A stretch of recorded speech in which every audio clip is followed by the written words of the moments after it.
श्री प्रवीण यादव बीते कई वर्षों से गुरुग्राम उद्योग इंडस्ट्रीज एसोसिएशन को लीड कर रहे हैं और अपने क्षेत्र में एक सामाजिक चेहरा रखते हुए यह समाज को भी आगे बढ़ा रहे हैं।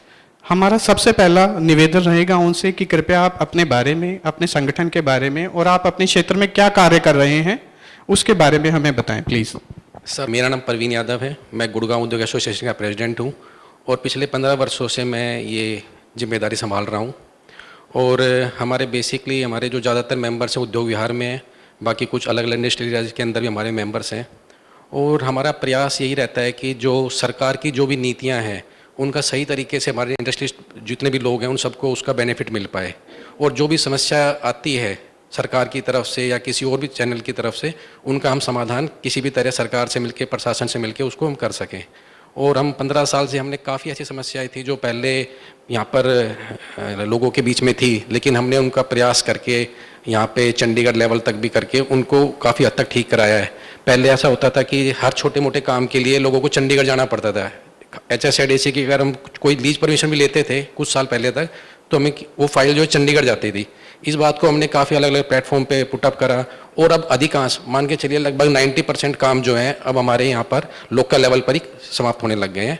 अब बहुत ही कोई रेयर किसी की फाइल में कोई दिक्कत आती है तो ही वो चंडीगढ़ जाती है, अदरवाइज सारे काम ही होते हैं। तो ये हमारा सबका प्रयास सबने मिलकर जो किया ये सब हुआ।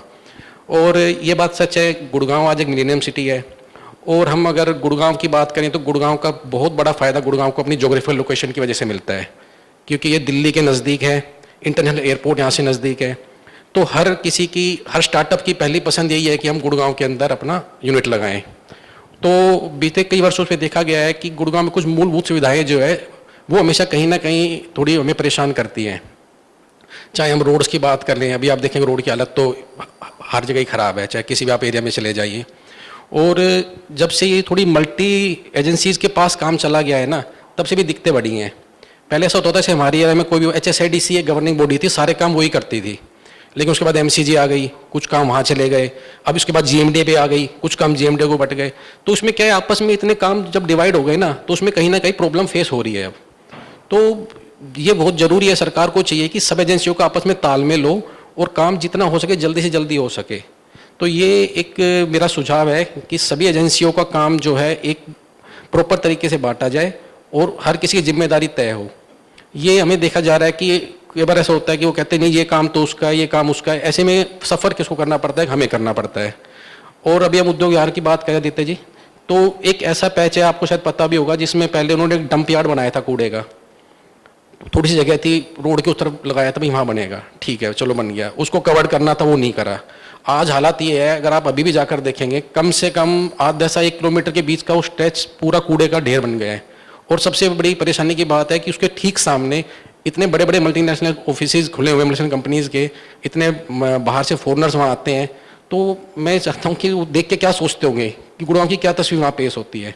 और ये बात हमने कई बार बोला है, DC साहब को बोला, कमिश्नर साहब को बोला है, अभी ADC की मीटिंग हो रही थी उसमें बोला कि ये बहुत ज़रूरी है, आप इसको कवर करें और उसको रोड से हटा दें। बिल्कुल उन्होंने रोड, एक 2 लाइन का रोड है, एक रोड एक साइड का, वो पूरा कूड़े ने पूरा कवर कर लिया है। एक साइड से गाड़ियाँ निकलती हैं बस, और जाम की स्थिति बनती है।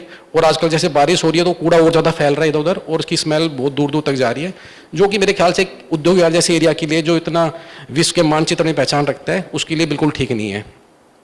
और एक आजकल कोई भी औद्योगिक क्षेत्र हो, चाहे हमारा उद्योग विहार हो, पे सिटी हो, अभी मानेसर में तो मैं अभी पढ़ ही रहा था आज आपके न्यूज़पेपर में कि कुछ वेंडिंग जोन बना रहे हैं 30। तो ये हर जगह हर एरिया में बनाने की ज़रूरत है। अब उद्योग विहार के अंदर भी हर जगह हर गलियों के अंदर इतनी ज़्यादा रेहड़ियाँ खड़ी हुई हैं और उनकी वजह से जाम की स्थिति रहती है और आए दिन कोई ना कोई परेशानी होती है। तो बहुत ज़रूरी है कि वो सब वेंडिंग जोन्स बने।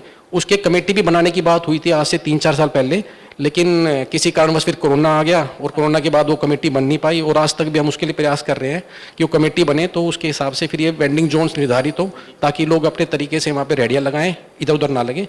और ये सब छोटे मोटे, देखो आपको इंडस्ट्रियलिस्ट है, उसको ज़्यादा कुछ नहीं चाहिए, बाकी तो अपना सब कुछ करके आ रहा है वो, उसको सिर्फ एक मूलभूत सुविधाएं चाहिए कि एक अच्छा वातावरण काम करने का रहे उसके सामने। लॉ एंड ऑर्डर डेफिनेटली हमारा अच्छा है, अगर हम और किसी भी आसपास की स्टेट से कंपेयर करते हैं तो गुड़गांव का लॉ एंड ऑर्डर बेटर है। अभी तक कोई ऐसी औद्योगिक क्षेत्र में कोई ऐसी घटना नहीं हुई कि जिसकी वजह से हमें शर्मसार होना पड़े। तो इस मामले में तो कुछ नहीं है, लेकिन हाँ जो मूलभूत सुविधाएं हैं, रोड की, पार्किंग की, ये जो रेहड़ियाँ, अवैध रेहड़ियाँ हैं, ये छोटी छोटी परेशानियाँ हैं जिनको लिए हमें मतलब ध्यान देने की ज़रूरत है। और हमारे पास इतना अच्छा इंफ्रास्ट्रक्चर हम बना सकते हैं, तो उसके लिए सरकार को चाहिए कि इस पे ज़्यादा ध्यान दे। बहुत बहुत धन्यवाद आपका। श्री प्रवीण यादव जी ने जिन सेंसिटिव मुद्दों पर बात की यहाँ और हमें अपने सुझाव दिए, उसमें हमें निकल के आता है कि मिलेनियम सिटी हमारा नाम है और ये गुरुग्राम की पावन धरा है। अंतर्राष्ट्रीय हमारे यहाँ गेस्ट आते हैं, वहाँ पर इस तरह की चीज़ें होना ये अच्छी नहीं है, हमारी छवि खराब करता है, गुरुग्राम की छवि को धूमिल करता है। तो प्रशासन से हमारा निवेदन रहेगा कि इस ओर थोड़ा ध्यान दें। तो मैं धन्यवाद करता हूँ आपका, श्री प्रवीण यादव जी का। प्लीज़।